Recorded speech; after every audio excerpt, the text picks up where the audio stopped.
Mobile ഫോണിലൂടെ പരിചയപ്പെട്ട യുവതിയെ പീഡിപ്പിച്ച് ഗർഭിണിയാക്കി. അധ്യാപകൻ വിദ്യാർത്ഥിനിയെ ക്ലാസ് റൂമിൽ വെച്ച് പീഡിപ്പിച്ചു. വന്ന് എഡിറ്റോറിയൽ പേജ്, സ്പോർട്സ് പേജ് എന്നൊക്കെ പറയും പോലെ പത്രങ്ങൾ ഒരു പീഡന പേജ് തുടങ്ങിയിരിക്കുക.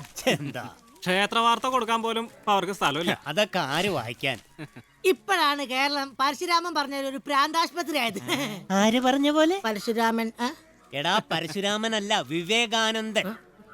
അങ്ങോട്ട് പല പ്രാവശ്യം പറഞ്ഞിട്ടുണ്ട് വീടിന്ന് പേപ്പർ ഇവിടെ കൊണ്ടുവന്ന് വായിക്കരുതെന്ന്. ഇങ്ങനെ കാറ്റും കൊണ്ട് വായിക്കണേല്ലേ, വീട്ടില് പേപ്പർ ഇട്ടോണ്ട് കേട്ടോ. എടാ, പ്രായപൂർത്തിയായ മക്കളിലോടത്ത് ഇമാതിരി വാർത്തകളായിട്ട് വരുന്ന പത്രം എങ്ങനെടാനടാ? ഇമാതിരി വാർത്തകളെ കൊണ്ടേ നിങ്ങളെ പോലൊക്കെ ചാടിക്കാൻ വേണ്ടി ഇങ്ങോട്ട് വരുന്നത്. ഇതാണ് പരശുരാമൻ പറഞ്ഞ ഇന്ത്യ. ശരിയാവില്ല. രാഘവൻ നായര്. അതെ, മനസ്സിലായില്ല.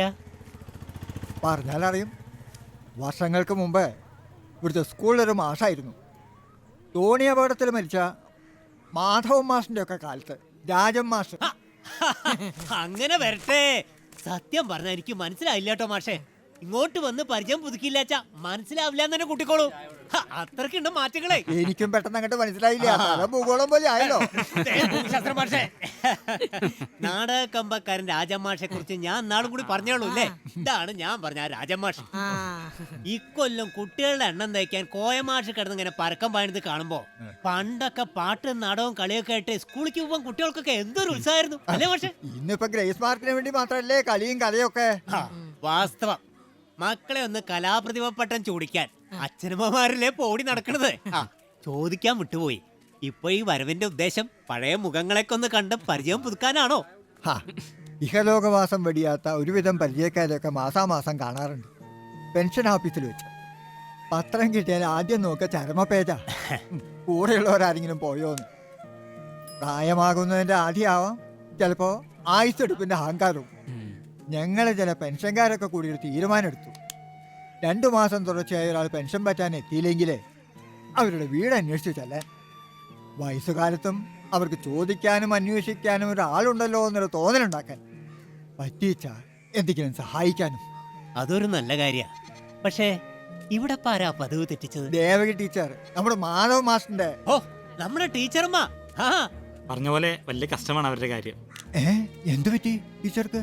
തറവാട്ട് വീട്ടില് അവര് തനിച്ചായിരുന്നല്ലോ താമസം. മക്കളൊക്കെ എന്ന് പറഞ്ഞാ ജീവനും. അവരൊക്കെ വലിയ തിരക്കുള്ള കൂട്ടരല്ലേ. എന്ന് വെച്ച് അമ്മ മനസ്സിന് അടങ്ങിയിരിക്കാൻ പറ്റുമോ?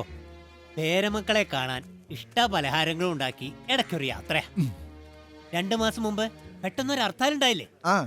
ടീച്ചർമ്മ വഴിപ്പെട്ടു. ഒരു തലർക്കം ദാ കിടക്കണു. ഒറ്റപ്പെട്ട ഏതോ കാട്ടുമുക്കല റോട്ടിലെ ബോധം കെട്ട് കിടന്നിട്ട് ഒടുക്കാം പോലീസ് അത്ര ആസ്പത്രിയിലെത്തിച്ചു. പെട്ടെന്ന് പ്രഷറേറിയെന്നാണ് ആ കാലിത്തള്ള പറഞ്ഞത്. വയസ്സുകാലത്ത് വീഴാനൊരു കാരണം. ടീച്ചർ എവിടെയാ ഇപ്പോഴത്തെ സ്ഥിതി? ടീച്ചറുമേ ഇനി തനിച്ചു പാർക്കാൻ വിടോ മക്കള്? നല്ല കാര്യായി. പാലക്കാട് 2ാമത്തെ മോളുണ്ടല്ലോ സുജാത, ഇപ്പൊ അവരുടെ കൂടെയാ. നേരിയൊരു ബുദ്ധിക്കുറവുണ്ടാന്ന് കേട്ടത്. അത്രയിടം വരെ പോണെന്ന് കരുതിയതായിരുന്നു ഞാനും. വിരോധമില്ലാച്ചാൽ തല അറിയണതല്ലേ, നമുക്കൊന്ന് പോയാലോ? ഇക്കാര്യത്തിൽ എന്ത് വിരോധാ മാഷേ? ദൂരേക്കുള്ളൊരു യാത്രയല്ലേ. ഞാൻ വീട്ടിൽ പോയി പറഞ്ഞിട്ട് പറഞ്ഞിട്ടാണ് വന്നേ.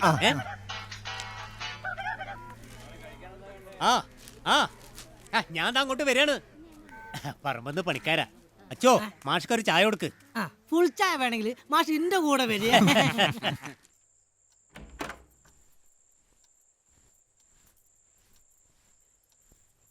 என்னம்மா அங்கே வெளியில் வந்து இருந்து கூட அங்கே எல்லாரும் இருக்கு, நீங்க மட்டும் தனியே எங்க? ഇപ്പൊ ആർക്കും പിടിക്കില്ല ഈ അമ്മയെ.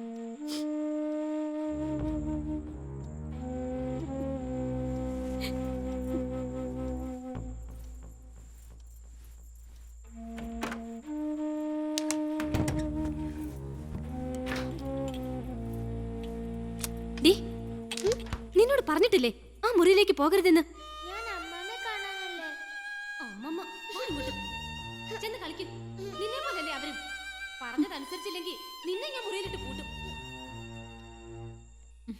ഇവിടെ വന്നാലേ മുരിങ്ങയില കിട്ടും. ആ കുട്ടിയല്ലേടി, അവൾക്ക് വല്ലതും അറിയൂ. ചേച്ചിക്കും ഷെല്ലിക്കും അതും ഇതും പറഞ്ഞു 2 നാളത്തെ വെക്കേഷന് കഴിഞ്ഞങ്ങ് പോയാൽ മതിയല്ലോ. ഒരു കണക്കിന് ചേച്ചി പരീക്ഷയുടെ പേര് പറഞ്ഞാണെങ്കിലും സോനുമോളെ കൊണ്ടുവരുന്നത് നന്നായി. അവൾക്കും ഇതൊക്കെ മനസ്സിലാക്കാനുള്ള പ്രായമായി. അതല്ലേ ഞാൻ പിടിച്ച പിടിയാലേ അങ്ങ് മുടക്കിയത്. സതീശേട്ടന് പിന്നെയും കൂട്ടണമെന്നായിരുന്നു അവളുടെ ഒരേ ഒരു കരച്ചിൽ കണ്ടിട്ട്. സംഗതി പറ്റിപ്പോയി എന്ന് വെച്ചത് അങ്ങനെ കൊട്ടിഘോഷിക്കാൻ പറ്റുന്ന കാര്യമൊന്നും അല്ലല്ലോ. പാലക്കാട് വെച്ചായതുകൊണ്ട് ഇതിപ്പോ എന്റെ പെരടിക്ക് മാത്രം ആയതുപോലെയാ. അതെന്താടി നീ അങ്ങനെ പറഞ്ഞത്?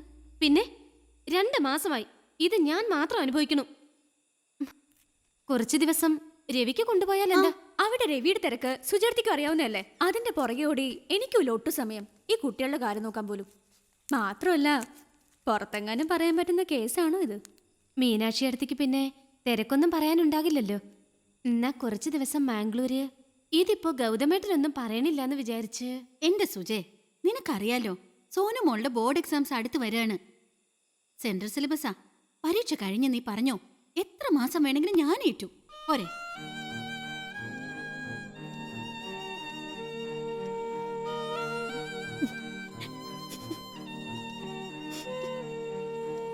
എന്ന് പറഞ്ഞ് എല്ലാവരും ഇങ്ങനെ കൈയൊഴിഞ്ഞാലോ?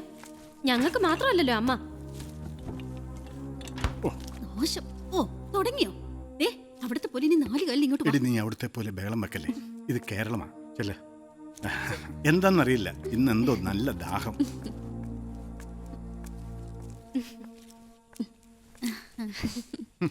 വെള്ളമെടുക്കാൻ ചെന്നപ്പോൾ അവൾ അവിടെ കിടന്ന് ബഹളം. ഇത്തവണത്തെ ഓണം ഇങ്ങനെ പതിഞ്ഞു പോയതിൽ എനിക്ക് അതിയായ വിഷമം. വെള്ളം ഒഴിച്ചു ഒഴിച്ചോ.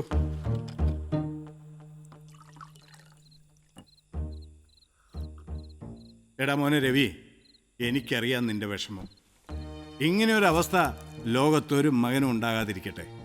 എങ്കിലും അവരറിഞ്ഞുകൊണ്ട് എന്ത് തെറ്റാണടാ ചെയ്തത്? ഇങ്ങനെ കൂട്ടിലിട്ടതുപോലെ മുറിയിലിട്ട് പൂട്ടാൻ. സതീശേട്ടാ, സങ്കടമുണ്ടടാ മോനെ. ഈ സതീശേട്ടന് നല്ല ദണ്ണമുണ്ട്. നമ്മുടെയൊക്കെ അമ്മയല്ലേടാ. അത്രയ്ക്ക് ദണ്ണം ഉണ്ടെങ്കിലേ കൊണ്ടുപോക്കോ മാംഗ്ലൂരിലേക്ക്. കൊണ്ടുപോകുമടാ, കൊണ്ടുപോകും ഞാൻ. നിങ്ങൾക്കാർക്കും വേണ്ടാത്ത അമ്മയെ ഈ സതീശൻ കൊണ്ടുപോകും. അവിടെ ഒരുപാട് വൃദ്ധസദനങ്ങളുണ്ട്. ഞങ്ങളുടെ മലയാളി അസോസിയേഷൻ തന്നെ ഒട്ടേറെ സംഭാവനകളും കൊടുക്കുന്നുണ്ട്. ഇതിനേക്കാൾ ഭേദം അതാടാ. വൃദ്ധസാധനമാണെങ്കിൽ നാട്ടിൽ തന്നെ ഉണ്ടല്ലോ ഇഷ്ടം പോലെ. അത് ശരിയാ, നീ കൊണ്ടാക്കി എല്ലാം നോക്കിക്കോളൂ. വെള്ളം അടിച്ച് എന്തെങ്കിലും പറയേ. ഇത്രയും കാലം കണ്ടില്ലല്ലോ ഒരു അമ്മ സ്നേഹക്കാരെയും. അതിന് നീ ഇവിടെ അമ്മയ്ക്ക് ജയിൽ മുറിയാണ് ഒരുക്കിയേക്കണേന്ന് ഇപ്പോഴല്ലേ അറിയണത്? ഞാൻ പറഞ്ഞത് ശരിയല്ലേ അളിയാ? ആരേറ്റെടുത്താലും വേണ്ടില്ല. എന്റെ ഗൗതമേ, നീയും കൂടി ചെയ്യാൻ തുടങ്ങിയാലോ? ഞാൻ പറഞ്ഞത് എന്ത് തെറ്റ്? എന്താ വെള്ളം എടുത്ത് ഇങ്ങോട്ട് പുറപ്പെടുന്നത് കണ്ടപ്പോഴേ ഞാൻ ഉറപ്പിച്ചതാ ഇത് ഇങ്ങനെയൊക്കെ വെറുതെ കലാശിക്കുന്നു. വെള്ളം അടിച്ച് വരുന്നുണ്ട്. നീ പാലാണോ കഴിച്ചത്? സതീശേ, നീ ചെല്ലേ. പോലീസുകാരൻ മിണ്ടരുത്. താൻ ഞങ്ങളുടെ കുടുംബ സുഹൃത്താണെന്നുള്ളത് സത്യമാണ്. പക്ഷേ ഇത് ഞങ്ങളുടെ മാത്രം കുടുംബ പ്രശ്നമാണ്.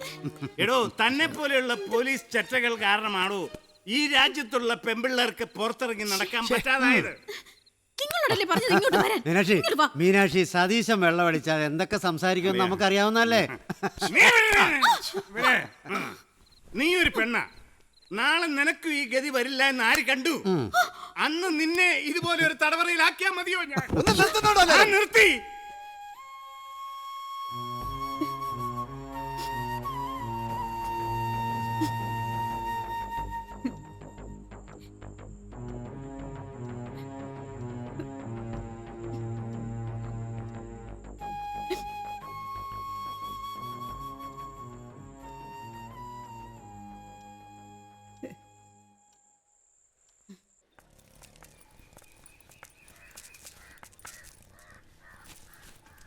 ഇത് തന്നെയാണോ തോന്നുന്നു? മുമ്പെന്തോ ഒരിക്കൽ വന്നതല്ലേ, ഒന്നടിക്കല്ലേ. ആഹാ, രാഘവേട്ടനോ? എന്താ വിശേഷിച്ച്? വരൂ. ഓ ചൂല്. ഹാവു, വീട് മാറിപ്പോയിന്ന് വിചാരിച്ചു. ഇത് രാജമാഷ് ടീച്ചറമ്മയുടെ ഒപ്പം സ്കൂളുണ്ടായിരുന്നതാ. നമസ്കാരം. ടീച്ചറമ്മയ്ക്ക് എന്തോ പറ്റിയെന്ന് അറിഞ്ഞിട്ട് കാണാൻ വന്നതാ. അപ്പോ വീട് കാണിക്കാൻ ഞാനും കൂടെ കൂടെ പോന്നു. എത്ര നാളായി തമ്മ കണ്ടിട്ട്. പിന്നെ ടീച്ചറുടെ മരുമകനാ ഇത് രാജമാഷ്. അല്ല, അമ്മയ്ക്കിപ്പോ എന്താ ഉണ്ടായേ? പ്രായമായെന്ന് പറഞ്ഞിട്ടെന്താ? ഒരിടത്ത് നിൽക്കാൻ പറഞ്ഞാൽ കേൾക്കില്ല. ഞങ്ങൾക്ക് പറയാനല്ലേ പറ്റൂ. ഇപ്പതാ വീണ് കിടപ്പിലുമായി. പേടിക്കാൻ തക്ക കുഴപ്പങ്ങളൊന്നുമില്ല. എന്നാലും ഡോക്ടർ പൂർണ്ണ വിശ്രമമാണ് പറഞ്ഞിരിക്കുന്നത്. ഒന്ന് കാണാൻ. അത് കുട്ടികൾ കളിക്കുക. ഒന്നും തോന്നരുത്. ചെറിയൊരു ഓർമ്മക്കുറവ് പോലെയുണ്ട്. തലയടിച്ച് വീണതിൻ്റെ ആയിരിക്കുമെന്നാണ് ഡോക്ടേഴ്സ് പറയുന്നത്. കൂടുതൽ സ്ട്രെയിൻ കൊടുക്കാതിരിക്കാൻ സന്ദർശകരെ പൂർണ്ണമായും ഒഴിവാക്കണമെന്നാണ് അവർ പറയുന്നത്. എന്നാ ബുദ്ധിമുട്ടിക്കണ്ട. സുബോധത്തിൽ വരുമ്പോൾ ഞങ്ങൾ വന്നിരുന്നു എന്ന് പറഞ്ഞാൽ മതി. ഇറങ്ങട്ടെ. ഞാൻ സ്റ്റാൻഡ് വരെ ഡ്രോപ്പ് ചെയ്യാം. അതൊന്നും വേണ്ട, ഓട്ടോറിക്ഷ കാത്തിക്കുന്നുണ്ട്.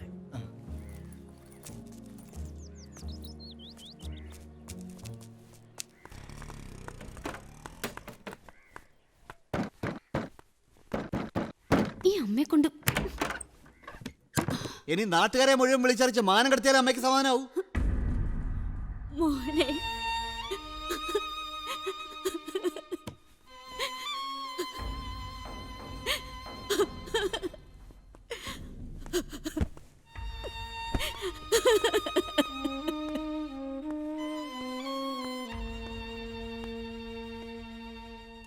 ഡാഡി,